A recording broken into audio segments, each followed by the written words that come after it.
Hello, it's Ryan from 2MinuteTennis.net, and in this video, I'm going to show you what you can learn from this point between Bester and Kozlov to help you win a lot more singles matches.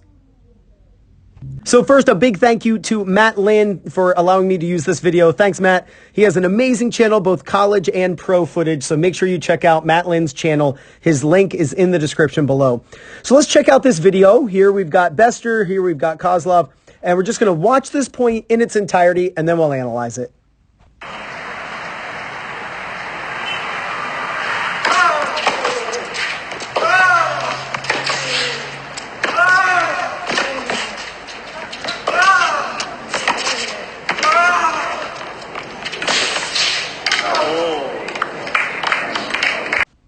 So that was a really entertaining point to watch.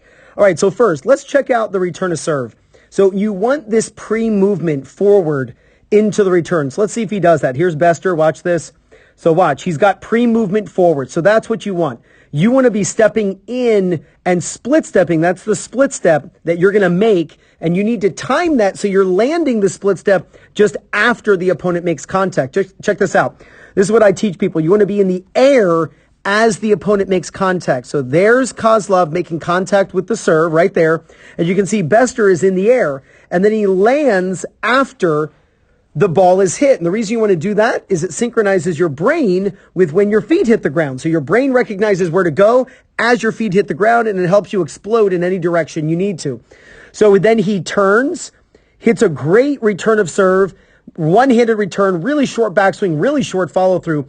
And I love that he returns it back to the center. I'm a big fan of returning the serve back to the center of the court, not feeling like you got to hit a winner on the return or be overly aggressive, but especially against a first serve, get your first serve in and center the ball. That gives the opponent usually less angle on their next shot.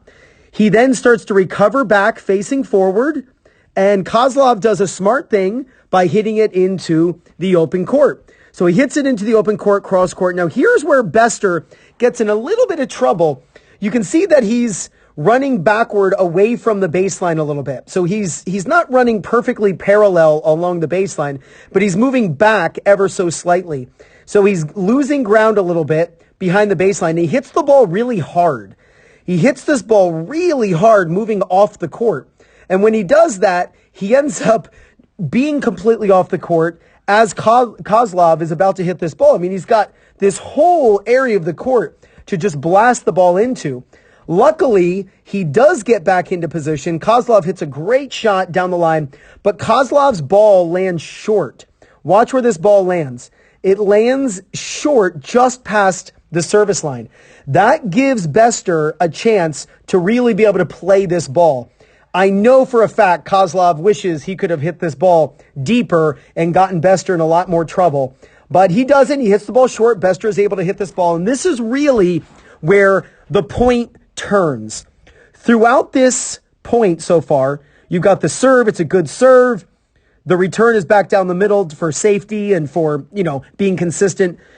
Here, Kozlov's still in charge. Kozlov blasts the ball down the line. Here, Kozlov is in charge. But here, right here, is where Kozlov gets in trouble. It's this situation right here. This is where Kozlov makes a mistake, in my opinion, trying to hit this as a forehand. I'm going to take us to where Kozlov makes contact with this ball. So he's making contact with the ball right there. So let's get Kozlov to the place where Bester made contact. So Bester's making contact with the ball right here, and his ball is going to end up in that yellow circle. This yellow circle right here. This is a backhand for Kozlov. This is not a high, weak ball that Kozlov gets to move around it and then just blast it wherever he wants. This is a low slice. And because of that, when Kozlov moves around this ball, he actually ends up having to play this ball below net level. So he's moving around this ball, moving farther over to his left, leaving this entire area of the court open.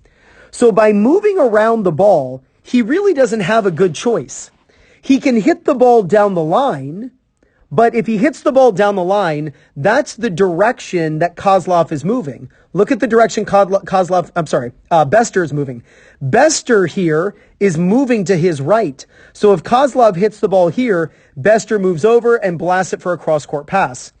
But if Kozlov hits the ball here, then he's way over here, and this area of the court is wide open for a backhand passing shot. So by moving around this shot, Kozlov has really put himself in a bind. If he was playing the ball at this height, like at head level, it would be a different story. He could blast this thing. But he has to lift this ball off the, over the net, to get over the net. And that's going to give Bester an opportunity to win this point. And that's exactly what happens. Right here, now Bester is going to play a backhand. You can see him use a mogul stance because he gets there pretty late, but that's called a mogul stance, where it's an open stance and then you stay in an open stance throughout the hit. But look where Kozlov is when Bester is making contact with this ball.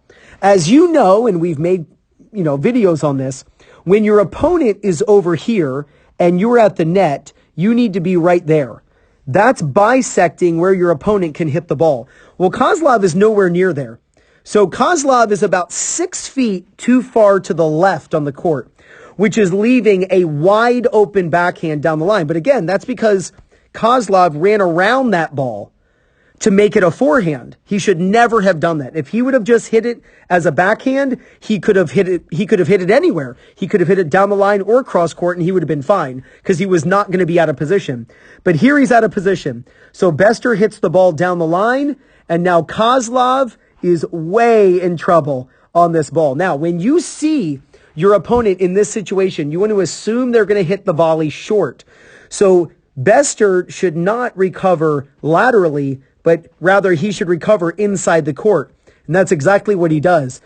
Bester is pumping his arms, running forward. His racket never goes behind him. That way he can play a drop shot or push it deep if he wants. And he's waiting. You can see he's trying to make it look like he's going to hit the ball down the line, but he ends up hitting the ball behind Kozlov and wrong footing him. And it's actually a really cool thing. I was doing this right before I pushed record. Look at Bester's feet, how he's sliding back and forth. It's an amazing job sliding. And he gets Kozlov to slide as well. They're both sliding on here like they're on ice. That's a really cool thing. I can definitely not do that. That's an amazing thing. And then he wrong foots Kozlov, which is a smart idea. So it's funny how one decision can completely change what's happening in a point. He returns back down the middle. Kozlov hits into the open court. Bester is completely off the court. I think he hits the ball. It's called out kicking your coverage. He hits the ball a little too hard, and Kozlov needed to hit this ball really deep, but he misses his target. But still, Bester is in trouble here. Look how far back he is behind the baseline. And all Kozlov had to do, and he has a fantastic backhand, by the way, and all he would have to do is just come in, make it a backhand, blast it into the open court, or wrong foot Bester, and he's good. He's in position no matter what.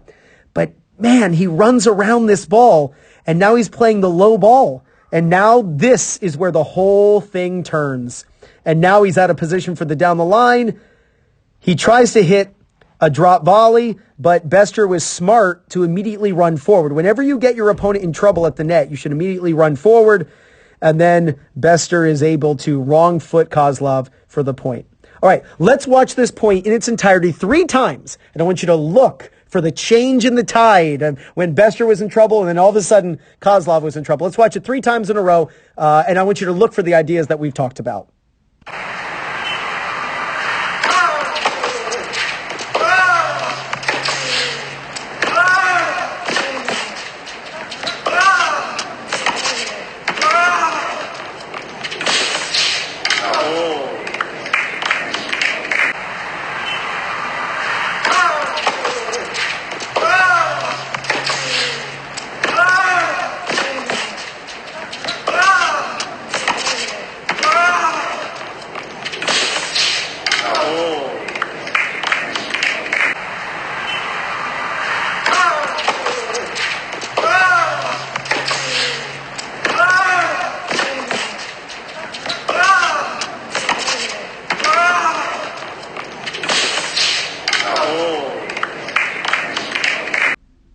So overall, this was a really fun point to analyze. I want you to go out, maybe record some matches of your own.